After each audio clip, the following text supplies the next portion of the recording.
The Storytime Historian.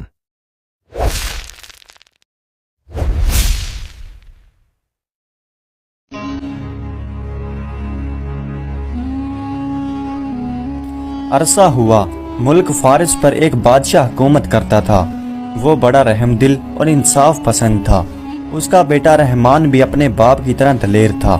بادشاہ کو شکار کھیلنے کا بہت شوق تھا اور وہ اکثر شکار کھیلنے کے لیے جایا کرتا تھا۔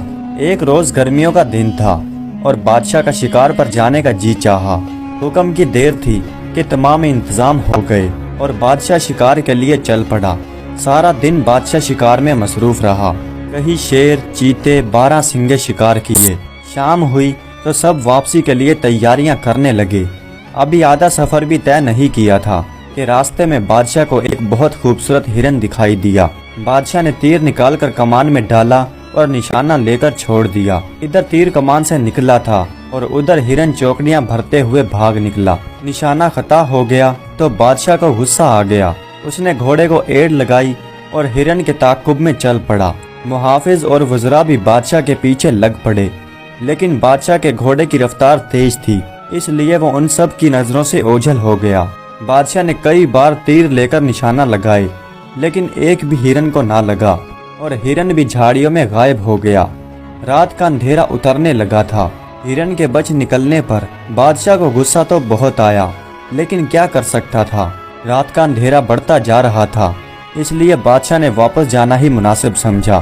بادشاہ نے گھوڑے کی باگ موڑی اور ایڑ لگانے ہی والا تھا کہ رات کی خاموشی کو چیرتی ہوئی اس کے کانوں میں کسی کی آواز پڑی۔ بادشاہ چیخ اٹھا۔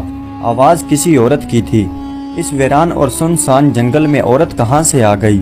پہلے تو بادشاہ یہ سوچ کر گھبرایا کہ کوئی بھوتنی یا چڑیل تو نہیں ہے، لیکن پھر اسے خیال آیا کہ کہیں کوئی مجبور عورت ہو۔ رونے کی آواز قریب سے ہی آ رہی تھی۔ بادشاہ گھوڑے سے نیچے اترا اور لگام تھام کر اس طرف کو چل دیا۔ درختوں کے جھنڈ کے قریب ایک پرانا کنواں تھا اور اس کے منڈیر پر ایک خوبصورت عورت بیٹھی رو رہی تھی۔ اس کا رنگ دودھ جیسا سفید اور سنہری بال تھے اور اس نے پھٹے پرانے کپڑے پہن رکھے تھے۔ بادشاہ نے اس کے قریب جا کر بڑے نرم لہجے سے پوچھا، اے خاتون، تو کون ہے اور اس کنویں پر بیٹھ کر کیوں رو رہی ہے؟ میں اس ملک کا بادشاہ ہوں، مجھے بتلاؤ، کس نے تم پر ظلم توڑا ہے؟ عورت اپنے آنسو پوچھتے ہوئے بولی، اے بادشاہ، میں پڑوسی ملک کی رہنے والی ہوں۔ میرا باپ مر گیا تو میرے چاچا نے ہماری ساری جائیداد پر قبضہ کر لیا اور مجھے اس جنگل میں جنگلی جانوروں کا لقمہ بننے کے لیے چھوڑ دیا۔ یہ کہہ کر عورت زور زور سے رونے لگی اور بادشاہ کو اس کی حالت پر رحم آ گیا۔ بادشاہ نے اسے اپنی ملکہ بنانے کا فیصلہ کر لیا۔ اس کی پہلی ملکہ تو کئی سال پہلے فوت ہو چکی تھی۔ بادشاہ نے اس عورت کو گھوڑے پر بٹھایا اور واپسی کے لیے چل پڑا۔ تھوڑی دور ہی چلا تھا کہ اس کے وزیر اور محافظ مل گئے۔ بادشاہ ان کے ساتھ محل لوٹ آیا۔ جو عورت بادشاہ کے ساتھ آئی تھی اس کا نام نگینہ تھا۔ اگلے روز بادشاہ نے نگینہ سے شادی کر لی اور وہ ملکہ نگینہ بن گئی۔ گھر گھر گھی کے چراغ جلنے لگے۔ امیر غریب ہر اعلیٰ ادنا خوشیاں منا رہا تھا۔ کئی روز بادشاہ کی شادی کی خوشی میں جشن منایا جاتا رہا۔ شہزادہ رحمان بھی بہت خوش تھا اور وقت یوں ہی گزرتا رہا۔ نئی ملکہ کے آ جانے کے کچھ روز بعد بادشاہ بیمار پڑ گیا اور وہ دن بہ دن کمزور پڑتا جا رہا تھا۔ شہزادہ رحمان، وزراء اور تمام درباری بہت پریشان ہوئے۔ ملک کے بڑے بڑے حکیموں نے علاج کیا، لیکن کوئی فائدہ نہ ہوا، حتیٰ کہ بادشاہ اتنا بیمار ہوا کہ چارپائی سے لگ گیا۔ بادشاہ نے کھانا پینا بھی چھوڑ دیا تھا۔ اب تو شہزادہ رحمان بکلا اٹھا کہ کیا کرے۔ دور دور کے ممالک سے حکیم بلائے گئے، لیکن بیماری کا علاج تو ایک طرف رہا، کسی کو یہ بھی پتہ نہ چل سکا کہ مرض کیا ہے۔ بادشاہ کا رنگ زرد پڑ گیا تھا اور آنکھوں کے نیچے کالے نشان پڑ گئے تھے۔ شہزادے رحمان نے یہ فیصلہ کیا کہ شہر کے سب سے بڑے نجومی کے پاس جانا چاہیے تاکہ یہ پتہ چل سکے کہ بات کیا ہے۔ یہ نجومی شہر سے باہر ایک پہاڑی گفا میں رہتا تھا۔